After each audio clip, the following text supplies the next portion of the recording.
Hello everyone, hope you're feeling really Christmassy now. I'm going to read you another Christmas story today. The other day I read it for St. Francis, but actually I thought maybe other children in the school would like to hear a Christmas story too. And I know other teachers are doing that as well. And just a quick message for St. Francis class from Miss Rogers. She just wanted me to say a big hello to you, and she's missing you all. She's absolutely fine. I know you've seen Mrs. Batchelor on her video as well. So I'm going to turn the camera in a minute so that you can see the book. So it's called The Night Before Christmas. Can you see that there? I think it's a very, very famous story. It's actually one of my favourites. I bought this copy for my son William when it was his first Christmas. So this is 12 years old. It's looking a bit battered now. And the man who wrote it was called Clement C. Moore.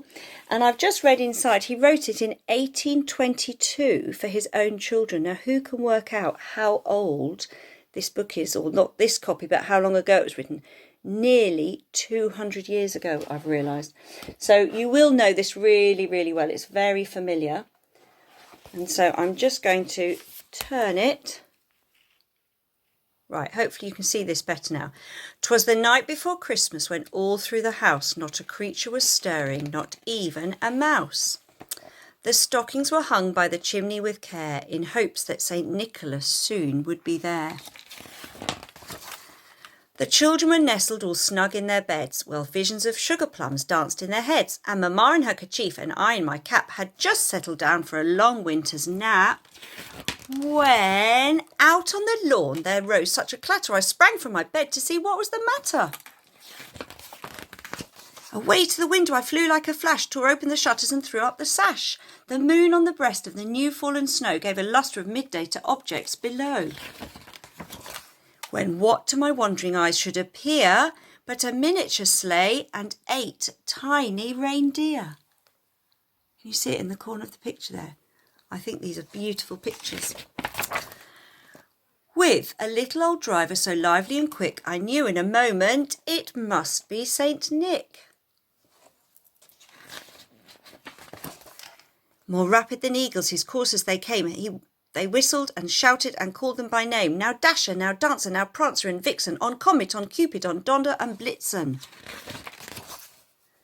And this is just a double page, which I think is beautiful.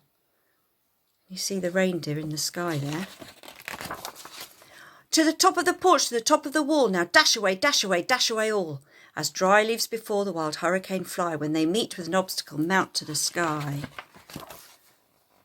So up to the housetop the coursers they flew, with sleigh full of toys and St. Nicholas too.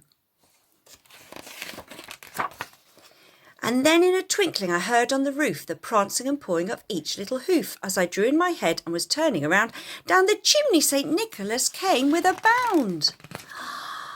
He was dressed all his fur from his head to his foot, and his clothes were all tarnished with ashes and soot. Can you see he's saying shh, quiet.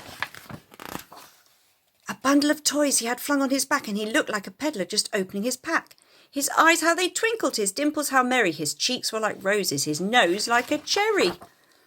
His droll little mouth was drawn up like a bow, and the beard on his chin was as white as the snow.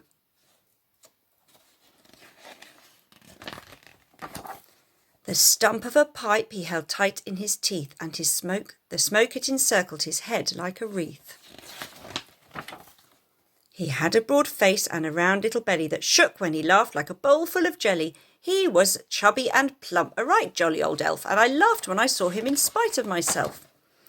A wink of his eye and a twist of his head soon gave me to know I had nothing to dread. He spoke not a word, but went straight to his work, and filled all the stockings, and turned with a jerk, and laying his finger aside of his nose, and giving a nod, up the chimney he rose. He sprang to his sleigh, to his team gave a whistle, away they all flew, like the down of a thistle. But I heard him exclaim as he drove out of sight, "Merry Christmas to all, and to all a good night." You can just see he's there with his sleigh and the reindeer. And then the next picture shows the next morning, I think, when the children wake up. and they find their stockings full. And I just thought I'd show you here, just turn the camera so you can see it better. This is William's stocking, and his auntie made it for him, and he's still got it, and this comes out every year. Isn't that beautiful? It's quite big as well, as you can see. Fit quite a lot in there. So let's hope William is on Santa's nice list. Let's hope he gets lots of nice treats this year, and I hope all of you do as well. Hope you enjoyed the story. Bye.